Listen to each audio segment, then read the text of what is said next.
Hello everyone, I'm Madan Gauri and hello my dear MG Squad.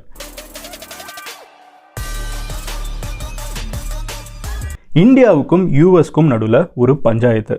மதனே, 2 கண்ட்ரின்னு இருந்தால் அதுக்குள்ளே பஞ்சாயத்து இருக்கும். இதெல்லாம் பெரிய விஷயமா? நான் பாட்டுக்கு என் வேலையை பார்த்துட்டு இருக்கேன்னு யோசிச்சிங்கனால், இந்த பஞ்சாயத்து நீங்கள் வாங்கக்கூடிய பைக்கு காரு வரைக்கும் எல்லாத்தோட விலையுமே பாதிக்கும். அதாவது ஏற்றி விட வாய்ப்பு இருக்குங்கிறதான் யதார்த்தமான ஒரு விஷயம். மோடி அவர்கள் இன்னைக்கு ட்ரம்ப் யூஎஸில் பார்த்துருக்காரு. ஸோ அவங்களுக்கு நடுவில் நடந்த பேச்சுவார்த்தைகள் இதில் கண்டிப்பாக ப்ரோவாக இந்தியாவாக நிறைய விஷயங்கள் நடந்திருக்குது. But at the same time Trump என்ன சொல்லியிருக்காருன்னு பார்த்தீங்கன்னா, நிறைய கண்ட்ரிஸ் நம்மக்கிட்ட நியாயமாக பிஸ்னஸ் பண்ணல, அப்படி ஒரு லிஸ்ட் எடுத்தோன்னா அதில் மேலே இந்தியா தான் இருக்குது. ஸோ அதனால் நாங்கள் பதிலுக்கு பதில் நாங்கள் சில விஷயங்கள் பண்ணி தான் ஆகணும் அப்படின்னு சொல்லிட்டு ஒரு மிரட்டல் விடுத்திருக்காரு. மிரட்டல்னா அப்படி மூர்க்கமாக இல்லை, 2 ஃப்ரெண்ட்ஸ் பேசிக்கிறப்ப மச்சான் நானும் பார்த்துக்கிறேன் அந்த மாதிரி ஒரு மிரட்டல் கொடுத்துருக்காரு. ஸோ அது என்ன, அந்த மிரட்டல் எப்படி நம்மளை பாதிக்கும், நம்ம அன்றாட வாழ்க்கை எப்படி பாதிக்கும், இதை தான் நம்ம டீட்டெயிலாக பார்க்க போகிறோம். ஓகேவா? So let's get started. But அதுக்கு முன்னாடி நீங்கள் அந்த சேனலை சப்ஸ்கிரைப் பண்ணலைன்னா சப்ஸ்கிரைப் பண்ணி MG ஸ்குவாடில் சேருங்க. அப்போனா தான் இந்த மாதிரி வேர்ல்டு ஃபுல்லாக நடந்துட்டு இருக்கக்கூடிய மிகப்பெரிய டாபிக்ஸை என்னால் ரொம்ப சிம்பிளாக சாய் பே சர்ச்சான மோடி அவர்களே ஒரு ஷோ நடத்தினார். இந்த மாதிரி காஃபி குடிக்கிறப்ப டீ கடையில் பேசுகிற மாதிரி என்னால் உங்ககிட்ட ரொம்ப சிம்பிளாக எக்ஸ்பிளைன் பண்ண முடியும். ஓகேவா? ஸோ முதல் விஷயம் என்ன அப்படின்னு பார்த்தீங்கன்னா, MG ஸ்குவாடில் சேர்ந்துட்டீங்களா? அதான் முதல் விஷயம். சேர்ந்துட்டீங்களா? இப்போ நான் உங்ககிட்ட சொல்ல ஆரம்பிக்கிறேன். முதல் விஷயம் என்ன அப்படின்னு பார்த்தீங்கன்னா, ட்ரம்ப் பதவி ஏற்றின டயத்திலேருந்தே ட்ரம்ப் என்ன சொல்கிறாருன்னு பார்த்தீங்கன்னா, யூஎஸ் கூட நிறைய கண்ட்ரிஸ் பிஸ்னஸ் பண்ணிட்டு இருக்குது. ஆனால் நிறைய கண்ட்ரி நம்மக்கிட்ட நல்லா வித்துட்டு போயிடுறாங்க. ஓகேவா? நம்மக்கிட்ட நிறைய வித்துடுறாங்க. ஆனால் எங்கள் ஊர் ப்ராடக்டை உங்கள் ஊருக்கு விற்கணும்னு சொன்னால் அதை ஈஸியாக விட மாட்டேங்கிறாங்க. அதுக்கு நிறைய ரெஸ்ட்ரிக்ஷன் வச்சுருக்காங்க. அதே மாதிரி நிறைய டேக்ஸ் போடுறாங்க. ஃபார் எக்ஸாம்பிள், இப்போ நம்ம ஊரில் இருக்கிற ஃபோன் லாவா, மைக்ரோமேக்ஸ் இருக்கான்னு தெரியலை இன்னும். பட் இந்த மாதிரி ஃபோன்ஸ் எல்லாம் இப்போ ஒரு வேளை யூஎஸில் விற்கணும்னா ஈஸியாக வித்துடலாம். அதே விலைக்கு மோஸ்ட்டாக போயிடும். கொஞ்சோண்டு மேபி டேக்ஸ் போடலாம். ஆனால் அதே இது ஒரு American phone, America manufactured phone, iPhone மாதிரி ஒன்று யூஎஸில் மேனுஃபேக்சர் பண்ணப்பட்ட ஒரு ஃபோன் இந்தியாவுக்குள்ளே வரணும்னா அதுக்கு டேக்ஸ் ரொம்ப அதிகம். இதெல்லாம் கட் பண்ணுறதுக்கு தான் நம்ம ஊர் ஆட்கள் பார்த்திங்கன்னா துபாயிலலாம் போய் வாங்குவாங்க. ஸோ இந்தியா ஏன் இந்த மாதிரி பண்ணுது, ஏன் ஒரு ஐஃபோனுக்கு டேக்ஸ் அதிகமாக போடுதுன்னு எனக்கு அது யோசிச்சிருக்கீங்களா? ஐஃபோனுக்கு மட்டும் இல்லை, டெஸ்லா இன்னும் இந்தியாவுக்குள்ள லான்ச் பண்ணாமல் இருக்காங்க. காரணம் அகைன் டேக்ஸ் தான் சொல்கிறாங்க. டெஸ்லா மேட்டர் தான் நம்ம ட்வீட் பண்ணதுக்கு இலான் மஸ்க் ரிப்ளை பண்ணார், இந்தியாவில் டேக்ஸ்லாம் அதிகமாக இருக்குதுன்னு. அது ஒன்று வைங்க. அதே மாதிரி இன்னொரு விஷயம் என்னன்னு பார்த்தீங்கன்னா, அதே மாதிரி இந்த ஹார்லி டேவிட்சன் பைக் இருக்குல்ல, அந்த மாதிரி பைக்ஸ் இந்தியாவுக்குள்ள வெளிநாட்டில் மேனுஃபேக்சர் பண்ணுற பைக்ஸை இந்தியாவுக்குள்ள விற்கணும்னா அதுக்கு டேக்ஸ் அதிகம். ஈவன் ஃபார் ஃபார்மிங் குட்ஸ் இந்தியாவில் டேக்ஸ்லாம் இருக்குது. ஓகேவா? ஒருவேளை வெளியூர்ல இருந்து உள்ள வருதுனால் எதுக்காக இந்தியா இப்படி டேக்ஸ்லாம் போடுறாங்கன்னு பார்த்தீங்கன்னா, நம்ம ஊரில் இருக்கிற லோக்கல் ஃபார்மர்ஸ்க்கு, இப்போ வெளியூரில் இருக்கிற ஒரு மிகப்பெரிய பணக்காரன் ஏக்கர் கணக்கில் ஃபார்ம் வச்சிருக்கிறவன் அடிமாட்டு விலைக்கு தக்காளியோ வெங்காயத்தையோ விற்று உருவாக்கி அதை இந்தியாவுக்குள்ள கப்பலில் உருவாக்கி இறக்கி விட்றான்னு வச்சுக்கோங்களேன். அது கம்மியான விலைக்கு அது ஒரு 5 ரூபாய்க்கு இருக்குது. ஓகேவா? நம்ம ஊரில் விவசாயி கஷ்டப்பட்டு 4-5 மிடில் மேன் எல்லாத்தையும் தாண்டிட்டு ஒரு 10 ரூபாய்க்கு வச்சாங்கன்னா நம்ம என்ன பண்ணுவோம், நம்ம கஸ்டமர் மட்டும்தான். நம்ம அமெரிக்கன் தக்காளியா இல்லை இந்தியன் தக்காளியான்னு பார்க்க போகிறதில்ல. அண்ட் நம்ம எது காசு கம்மி, இது 5 ரூபாய்க்கு இருக்குது, இது 10 ரூபாய்க்கு இருக்குது, அப்போ 5 ரூபாய் தான் கொடுங்கன்னு வாங்கிட்டு போயிடுவோம். இதனால பாதிக்கப்படுறது யாருன்னு பார்த்தீங்கன்னா நம்ம ஊரில் இருக்கிற விவசாயி. கரெக்டாக? இது ஒரு ரொம்ப ரேண்டமான ஒரு குட்டி எக்ஸாம்பிள். இதையே நீங்கள் எக்ஸ்ட்ராபோலேட் பண்ணி பாருங்கள். ஒரு கார் கம்பெனி இப்போ அமெரிக்கன் கார்ஸ் எல்லாம் இந்தியாவுக்குள்ளே அதே விலைக்கு இறங்க முடியுங்கிற பட்சத்தில் இந்தியன் கார் கம்பெனிஸில் எத்தனை பேர் கார் வாங்குவாங்கன்னு இருக்குது. அப்போ இந்தியன் கம்பெனிஸில் கார் வாங்கலைன்னா இந்த இந்தியன் கம்பெனிஸோட மேனுஃபேக்சரிங் இந்தியாவில் இருக்கும். அங்கே வேலை பார்க்குறவங்கள பாதிக்கும். ஏன்னா அத்தனை கார் செய்ய மாட்டாங்க. அமெரிக்கன் கம்பெனிஸ் இங்கே டேரெக்டாக விற்கிறாங்கன்னு வச்சுக்கோங்களேன். இந்தியன் கார்ஸை பெருசாக வாங்கலைன்னா இப்போ டாடா, மஹிந்திரா அவங்களோட ஃபேக்ட்ரிஸ் இருக்காது, இவ்வளோ பெருசாக இருக்காது. இவ்வளோ பெரிய ஃபேக்ட்ரி இல்லைன்னா இத்தனை பேருக்கு வேலை வாய்ப்பு இருக்காது. இந்த மாதிரி நிறைய காரணங்கள்னால டெவலப்பிங் கண்ட்ரீஸ் லைக் இந்தியா மட்டும் கிடையாது, இந்தியா மாதிரி இருக்கக்கூடிய நிறைய countries developing countries especially tariff எல்லாம் வெளிநாட்டிலேருந்து உள்ள வரக்கூடிய பொருட்களுக்கு கொஞ்சம் அதிகமாக போடுவாங்க. ஸோ தட் லோக்கலாக இருக்கக்கூடிய பிஸ்னஸ்மேன், அங்கே வேலை பார்க்கக்கூடிய எம்ப்ளாயீஸ், அங்கே இருக்கக்கூடிய ஒரு லோக்கல் எக்கானமி காப்பாற்றப்படும் அப்படிங்கிறதுக்காக டேக்ஸ் போடுவாங்க. இது யூனிவர்சலாக நடந்துட்டு இருக்கிறது. இன்ஃபேக்ட் இது யாரும் பெருசாக அஃபென்சிவாக எடுத்துக்கிட்டதில்லை. இத்தனை வருஷமாக பேசுவாங்க. போன தடவை கூட ட்ரம்ப் வந்தப்போ ஹார்லி டேவிட்சன் பைக்குக்கு நீங்கள் டேக்ஸ் அதிகமாக போடுறீங்கலாம் பேசினார். இந்த தடவை நம்மளே கம்மியாக்கிட்டோம். ஏன்னா ட்ரம்ப் இந்த தடவை போர் மோடில் தான் இருக்கார். ஆகுனா எல்லாருக்கிட்டையும் நான் பதிலுக்கு நானும் போடுறேன், நான் எவ்வளோ ஏற்றுறேன் தெரியுமா, அந்த மாதிரி மோடில் இருக்கார். இப்போ நம்ம ஹார்லி டேவிட்சன் பைக் பார்த்தீங்கன்னா நம்ம ஊரில் பயங்கர டேக்ஸ். ஆனால் அதனால என்ன ஆகும், ராயல் என்ஃபீல்டு பைக் வாங்குறவன் இன்னும் கொஞ்சம் அதிகமாக வாங்குவான். ஏன்னா ஹார்லி டேவிட்சன் பைக் அதுக்கு காம்படிஷனாக நிற்குதுன்னா கிட்டத்தட்ட சும்மா எக்ஸாம்பிளுக்கு சொல்கிறேன். ஓகேவா? நம்ம ஊர் பைக்குக்கும் இந்த ஊர் பைக்குக்கும் கொஞ்சம் தான் ப்ரைஸ் வித்தியாசம்னா ப்ராபப்ளி அது வாங்குறதுக்கு வாய்ப்பு இருக்குது. ரொம்ப டேக்ஸ் எல்லாம் போட்டு ஒரு பெரிய அளவு தொகை இருக்கிறப்போ நம்ம நம்ம ஊர் பைக்கே ப்ரிஃபர் பண்ணுறோம். இன்னொரு ஆப்ஷன், ஹார்லி டேவிட்சன் வந்து இந்தியாவிலே மேனுஃபேக்சர் பண்ணுறாங்கன்னு வச்சுக்கோங்களேன், அதுக்கு வந்து நம்ம நிறைய பர்க்ஸ் கொடுப்போம். நீ அமெரிக்கன் கம்பெனியாக இருந்துக்கோ, ஆனால் இந்தியாவில் மேனுஃபேக்சர் பண்ண, ஏன்னா அப்போ இந்தியாவில் இருக்கிற லோக்கல் பிஸ்னஸுக்கெல்லாம் ஹெல்ப் ஆகும். லோக்கல் பிஸ்னஸ்னால் என்ன, இந்தியாவில் நிறைய பேர் வேலை கிடைக்கும், ஃபேக்ட்ரி கிடைக்கும், நீ டாலரில் வந்து மறுபடியும் கொண்டு போய் யூஎஸ்க்கு கொண்டு போய் எல்லாம் சரி, ஆனால் இங்கே இருக்கிறவங்க வந்து வேலை பார்க்குறதுக்கு ஒரு ஆப்பர்ச்சுனிட்டி கிடைக்குதுன்னு சொல்லிட்டு மோஸ்ட்டாக டெவலப்பிங் கண்ட்ரிஸ் வந்து தன்னாட்டில் இருக்கக்கூடிய பிஸ்னஸை பாதுகாக்கணும், நிறைய வேலை வாய்ப்பு வரணுங்கிறதுக்காக வெளிநாட்டிலேருந்து வரக்கூடிய நிறைய ப்ராடக்ட்ஸ்க்கு வந்து டேக்ஸ் போடுறது ஒரு காமனான விஷயம். ட்ரம்ப் ஆனால் பதவியேற்றதுக்கப்புறம் என்ன சொல்கிறாருனால் இது நியாயமான விஷயம் கிடையாது.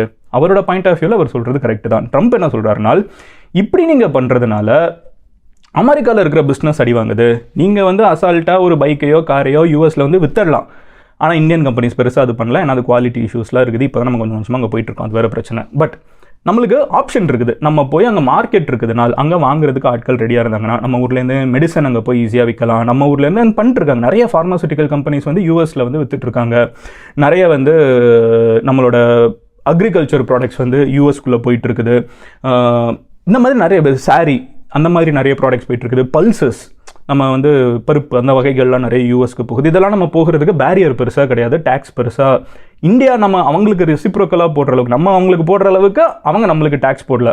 இதை வந்து இவ்வளோ நாள் அவங்க விட்டுட்டு இருந்ததுக்கு காரணம் என்னன்னு பார்த்தீங்கன்னா, அமெரிக்காவோட எக்கானமியில் தான் இந்த தொகை வந்து ஒரு சின்ன தொகையாக அங்கங்கே இருந்துச்சு. பட் ட்ரம்ப் மொத்தமாக கணக்கு போட்டு என்ன சொல்கிறாருன்னு பார்த்தீங்கன்னா, நிறைய கண்ட்ரிஸ் இதை பண்ணிட்டுருக்காங்க. அவங்க ஊருக்குள்ளே நம்ம ப்ராடக்ட்டை விற்க விட மாட்டேங்கிறாங்க, ஆனால் நம்ம ஊருக்குள்ளே அவங்க ப்ராடக்ட்டை விற்றுக்கிறாங்கிற ஒரு லிஸ்ட் எடுத்து போட்டோம்னால் அதில் இந்தியா மாதிரி கண்ட்ரி வந்து நிறைய எக்ஸ்ப்ளாய்ட் பண்ணுறாங்க. அதாவது இந்தியா வந்து பயங்கரமாக நம்மளோட ப்ராடக்ட்ஸ், நம்மக்கிட்ட வந்து அவங்க ப்ராடக்ட்ஸை வித்துடுறாங்க, ஆனால் நம்மளோட ப்ராடக்ட்ஸை வாங்க மாட்டேங்கிறாங்க. ஏன் வாங்க மாட்டேங்கிறாங்கன்னா விலை வந்து அதிகமாக இருக்குது, மக்கள்கிட்ட போய் சேர்றப்போ இந்தியன்ஸ் வாங்க மாட்டேங்கிறாங்கிறாரு. இந்தியன்ஸே வாங்க மாட்டேங்கிறோன்னா இந்தியாவுக்குள்ளே அது போகிறப்ப விலை ரொம்ப அதிகமாகிடுது. இதனால இந்தியாவில் வந்து நம்மளோட ப்ராடக்ட்ஸை பெருசாக விற்க முடியல. ஸோ நம்ம இனிமேல் என்ன பண்ண போகிறோம்னு பார்த்தீங்கன்னா ரெசிப்ரோக்கல் டேரிஃப் போட போகிறோம் அப்படின்னு சொல்கிறாரு. ரெசிப்ரோக்கல் டேரிஃப்னா என்னன்னா, நீங்கள் எவ்வளோ டேக்ஸ் எங்களுக்கு போடுவீங்களோ நாங்களும் உங்களுக்கு அதே டேக்ஸை போடுவோம் அப்படிங்கிறது. இது இந்தியாவுக்கு நல்ல விஷயம் கிடையாது. 3 சினாரியோ இருக்குது. ஃபஸ்ட்டு, நீங்கள் டேக்ஸ் போட்டிங்கன்னா நாங்களும் பதிலுக்கு டேக்ஸ் போடுவோம்னு சண்டைக்கு போகிறது. இதை வந்து இந்தியா மோஸ்ட்டாக பண்ணாது. பிகாஸ் நம்ம வந்து இன்றைக்கி ட்ரம்ப்போட நல்ல ஃப்ரெண்ட்ஷிப்பில் இருக்கணும்னு நினச்சிட்டு இருக்கோம். நம்மளுக்கு ஆல்ரெடி சைனான்னு ஒரு பஞ்சாயத்து இருக்குது. ரெண்டாவது சினாரியோ என்னன்னு பார்த்தீங்கன்னா, ட்ரம்ப் வந்து இந்த நெருங்க இந்தியாவுக்குன்னு சில கன்செஷன் கொடுக்கணும். இப்போ வந்து பிரைம் மினிஸ்டர் வந்து அங்கே போய் மீட் பண்ணுறதுக்குலாம் காரணம் என்னன்னு பார்த்தீங்கன்னா, ஒருவேளை ட்ரம்ப் நம்மளுக்கு கன்செஷன் கொடுத்துடணுங்கிறதுக்காக தான் நம்ம ஒரு பயங்கரமான ஒரு கான்வர்சேஷன்ஸ் 2 சைடும் அதுக்கு நடந்துகிட்டே இருக்குது. நம்ம விஷுவலாகவே பார்க்க முடியுது. கன்செஷன்னா என்ன, மற்ற கண்ட்ரிக்கெலாம் இந்த ரூல் இருக்குப்பா, ஏப்ரல்லேருந்து வரும்னு நினைக்கிறேன். அந்த மாதிரி ட்ரம்ப் சொல்லியிருக்காரு, நாங்கள் வந்து ரெசிப்ரோக்கல் டேரிஃப் எல்லாருக்குமே நாங்கள் டேக்ஸ் ஏற்ற போகிறோம், நீ எவ்வளோ எனக்கு போட்டுறேன் நானும் அதே அளவுக்கு போட்டுறேன்னு சொல்லிட்டு டெவலப்பிங் கண்ட்ரிஸ் எல்லாம் அஃபெக்ட் பண்ணுற மாதிரி வந்து ட்ரம்ப் ஆல்ரெடி சொல்லியிருக்காரு. இந்தியாவுக்கு ஒரு எக்ஸப்ஷன் கொடுப்பாருன்னு ஒரு எதிர்பார்ப்புக்காக தான் வந்து நம்ம பயங்கரமாக அவங்க கூட போய் நம்மளாம் ஃப்ரெண்ட்ஸுப்பா, ஏன்ப்பா தேவையில்லாமல் இந்த வேலைங்கிற மாதிரி தான் ஒரு பேசிகிட்டு இருக்கோம். 3வது சினாரியோ என்னன்னு பார்த்தீங்கன்னா, இல்லை நீ போடுறதை நீ போட்டுக்கோ, நான் போடுறதை நான் பார்த்துக்கிறேன், உன் பிஸ்னஸ் நீ எவ்வளோ ஒரு which is the worst scenario. கரெக்டாக நீ டேக்ஸை வந்து ஃபுல்லாக ட்ரம்ப் ஏற்றிட்டாங்க, நம்ம வந்து எந்த ஆக்டும் பண்ணாமல் இருக்கோம்னால் அது விச் வெரி அன்லைக்லி சினாரியோ. நம்ம வந்து பிஸ்னஸ் அங்கே விற்கப்படுற பொருட்கள் வந்து பயங்கரமாக கம்மியாகும். அது வந்து ஒரு பிரச்சனையான ஒரு விஷயம். அது வந்து நம்ம பெருசாக போக மாட்டோம்னு நான் நினைக்கிறேன். ஸோ மோஸ்ட் லைக்லி நம்ம அந்த கன்செஷன் எங்களை விட்டுரு, நான் உனக்கு என்ன, நான் உங்ககிட்டேருந்து என்ன வாங்கணும் ஆல்ரெடி இந்த மீட்டிங்கில் பேசிட்டாங்க. உங்ககிட்டேருந்து என்ன ஜெட்டு வாங்கணும், இந்தியன் ஆர்மிக்கு நாங்கள் இந்தியன் டிஃபென்ஸ் ஃபோர்ஸ்க்கு வந்து உங்ககிட்டேருந்து டிஃபென்ஸ் ப்ராடக்ட்ஸ் வாங்கணுமா, அது பல $1 மில்லியன் போகும். ஓகே நாங்கள் வாங்கிக்கிறோம். அமெரிக்கன் ப்ராடக்ட் நம்ம வாங்குறோன்னு இருக்கோம். நம்ம மோஸ்ட்டாக ரஷ்யன் ப்ராடக்ட்ஸ் வாங்குவோம், இப்போ அமெரிக்கன் ப்ராடக்ட்டை வாங்குறோன்னு சொல்லிட்டு மோடி சொல்லியிருக்காங்க. அடுத்து என்னன்னு பார்த்தீங்கன்னா, சரி ஓகே உங்ககிட்டேருந்து கேஸ், பெட்ரோல் இதெல்லாம் வாங்கணுமா, ஓகே வாங்குறோன்னு சொல்லியிருக்காங்க. இது ட்ரம்ப்புக்கு ஒரு பெரிய வின். ஏன்னா இந்தியாவும் ரஷ்யாவும் நல்ல ஃப்ரெண்ட்ஸு. இப்போது ரஷ்யா கிட்டேருந்து இந்தியா வந்து அடிமாட்டு விலைக்கு நம்ம ஃபியூவெல்லாம் வாங்கிட்டு இருக்கோம். இந்த உக்ரைன் ரஷ்யா போரில் ரஷ்யா யாரு கூட பிஸ்னஸ் பண்ண முடியாத மாதிரி அமெரிக்கா பண்ணிட்டாங்க. இதை நம்ம ஒரு நல்ல ஆப்பர்ச்சுனிட்டியாக யூஸ் பண்ணி ரஷ்யா கிட்டேருந்து அடிமாட்டு விலைக்கு வாங்கிட்டு இருக்கோம். ட்ரம்ப் என்ன சொல்கிறாருன்னு பார்த்தீங்கன்னா, ஓகே நீ இப்படி வாங்குறியா, இனிமேல் என்கிட்ட வாங்க. இந்தியா அதுக்கு ஓகே சொல்லியிருக்குது.